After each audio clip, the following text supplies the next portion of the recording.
Good morning, guys. How are you all doing? Welcome back to my channel. It's a very gloomy day today, but very mild, really warm. It's like 20 degrees. It's been quite chilly recently, so it's sort of felt like a bit of a shock this morning. It does keep threatening to rain though, which is why I'm wearing my long Mac, which is why I'm looking quite flush, because I don't really need a coat on. It's too hot for that, but I'm not risking getting drenched. Looking very autumnal now, which I love. We are actually talking about a historical horse today, which is unusual because most of the time on this channel I talk about sort of, you know, a particular era or a location or an event or something like that. I don't talk about a particular horse, but we are saying, I should really say a combination. And I think most of you have probably heard of them before, and that is Marion Coakes and Stroller. Now, it's a little bit before my time, and I knew of them, and I knew that he was tiny and he jumped huge show jumps, but that was probably as much as I knew. So it's been really fascinating to kind of find out so much more about them and realise that they were real celebrities back in the kind of 50s, 60s. Show jumping was so much more televised, and I think as a nation they enjoyed it a lot more.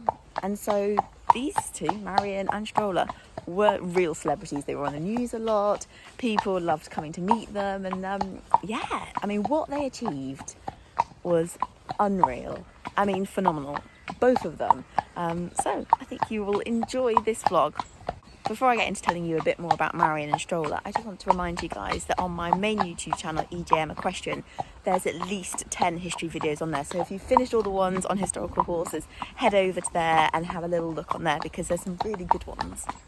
Hi guys, it's been a good few days since I started this video and I need to get it finished. I've got a tiny little gap right now where I've got some soup on the hob cooking and I need to take the horses out, so I thought if I can get my video done now and filmed, then I can edit it later. I have already filmed it once. I did it at 10 o'clock at night the other night, and when I watched it back, I looked so rough. Now, you know, if you've been following my channel for a while, that I'm not one to worry about my appearance. Like, I often look like I've been dragged through a hedge backwards, but this was pushing it even for me. I thought, no, we can't put this on the internet. This is not a good look. So we're doing it again.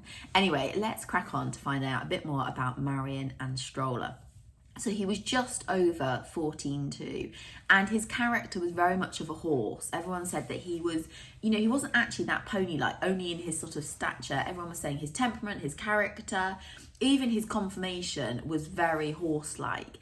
And obviously, if he's jumping those humongous show jumps, he was going to be super courageous and brave. I mean, heart of a lion. I mean, I never realised he jumped the heights he did. The success him and Marion had, and also the amount of competitions at top level show jumping they had done. So he was found in Ireland as a 4-year-old, a very scruffy, weak, poor 4-year-old by Tom Grantham, and I am absolutely going to butcher this Irish fair name, so I'm really sorry to anyone who's Irish and watches this, but the Ballinasloe Fair, I don't know if I've said that right, but that's where he was found. Tom Grantham brought him back to the UK, probably with a fair few others. And it was here on the dealer's yard that a Mr. Cripps was seeing Stroller. I don't think he was actually there to see Stroller, but he happened to see Stroller being loose-schooled in the arena, and he was jumping some poles in there. And obviously the way he was jumping these poles caught Mr. Cripps' eyes, and Mr. Cripps instantly purchased him then and there. So he obviously spotted a real talent of a pony. Now, Mr. Cripps had a daughter called Sally, which is who he bought Stroller for. And Sally must have done a huge amount of work on Stroller because, as I say, Stroller was only 4 when he came over to the UK, and Sally had him for 4 years. And I don't know huge amounts about what Sally did with him other than bring him on, but I assume she also show jumped him. On a fun fact, he's called Stroller because of his flowing action. If you don't know, Stroller was a thoroughbred cross connie, which is a lovely combination, and his sire, who was the thoroughbred, was called Little Heaven, and he was just 15 hands. So Marion Coates was from New Milton, Hampshire. She had 2 brothers, both who show jumped, and her dad, Ralph Coates, was a really well-respected trainer. Now, they purchased Stroller when he was 8 years old, and Marion went on to have great success with him on the sort of junior show jumping circuit. But when Marion reached 18, her dad was like, right, we're going to sell Stroller and then we can purchase you a horse to sort of do the senior show jumping circuit. And Marion couldn't. She couldn't let Stroller go. I think people did try him, and I think somebody did say, right, I'd like to purchase him. But Marion couldn't, she wouldn't let him go. And so she decided to attempt the senior show jumping circuit on her 14.2 pony, which is something. And I was trying to think, are there any other ponies out there that ever jumped these crazy heights? And the only one I could think of was there used to be a little chestnut pony called Teddy. I can't remember who rode him, but I know he got to 5-star in eventing. And I don't know if he did Kentucky or something. And I remember watching him and he was just tiny, and yet he was jumping these humongous fences on the cross country course and in the show jumping. I mean, these ponies are freaks of nature, really, because it's, I mean, we know ponies jump pretty high, but to be jumping, in this case for Stroller, top level show jumping, it's remarkable, isn't it? It's absolutely remarkable. Something that really stands out to me is just the longevity of Marion and Stroller's competition career. I mean, this pony kept going for years and years. It wasn't like, you know, he sort of got to the top, you know, maybe did a couple of seasons and then stepped back down. They kept going for years and years. So let me take you through just some of their amazing results. So they won the Queen Elizabeth Cup at the Royal International Show, and in the same year they were on 3 winning Nation Cups teams, which is something else. In 1964 they won the Hickstead Derby Trial. The following year, they won gold in the Ladies World Cup Championships at Hickstead. In 1967, they won the Hickstead Derby. The Hickstead Derby, I mean, those fences are massive. Not to talk about the bank. I mean, I was trying to think, is going down a bank on a pony better than going on a 16.2 horse? I mean, possibly. Ponies are generally quite, you know, sure-footed and so on, so maybe, but I don't know if back then, in what was the year, 1967, whether they had the bank then to those white rails. I don't know how much the course has changed over the years, but if they did have those rails at the bottom, can you imagine going down that bank, which is so unbelievably steep, on a tiny 14.2 to hit the bottom, to have those huge white rails in front of you? Again, it's absolutely remarkable, unbelievable. It just, yeah, I'm going to keep repeating those words. I'm really sorry. Also the same year, they were joint first in Antwerp puissance. Now, again, I never knew that Marion and Stroller did a puissance, or did puissances, and they cleared 6'8". They were joint winners that year. Again, he was a freak, wasn't he? To be able to jump those heights and be brave enough to jump those heights as well. There's lots of horses and ponies that are incredibly scopy, but they've got to be brave enough to do the jumps. And this little pony, he obviously believed he had wings, didn't he? In 1968, they represented Great Britain in the Olympics in Mexico. Now, this was kind of a story of two halves, because they managed to get a silver medal in the individual show jumping, which is a phenomenal result. However, the team show jumping competition didn't quite go to plan, and they had a bit of a disastrous round, which sadly meant the team didn't get placed.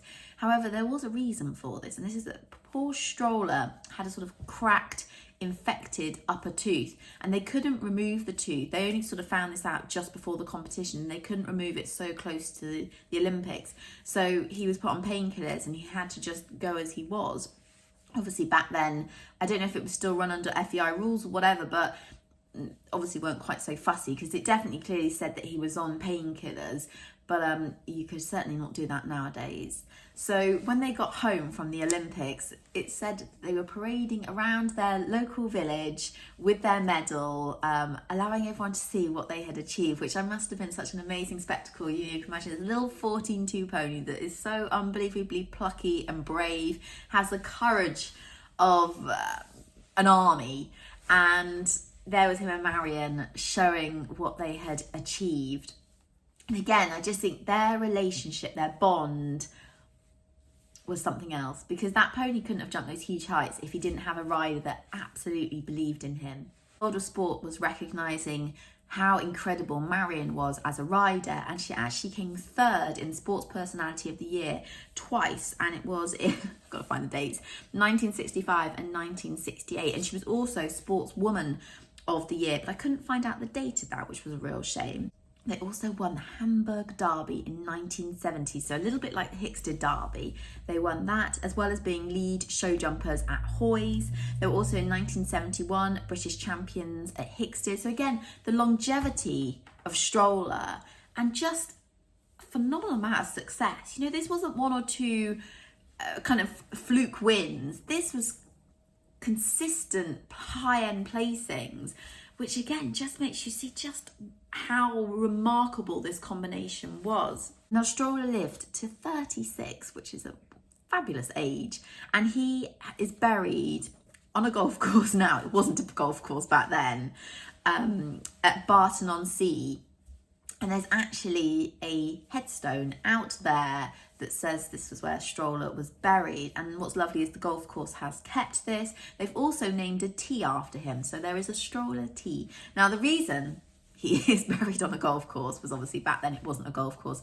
So where he is buried was part of Marion's family farm. But obviously over the years it must have got sold off and turned into a golf course. But like I say, it's really lovely that the golf course has kept it and kind of honoured Stroller by naming the tee after him. So that's just a tiny insight into probably one of the most famous combinations.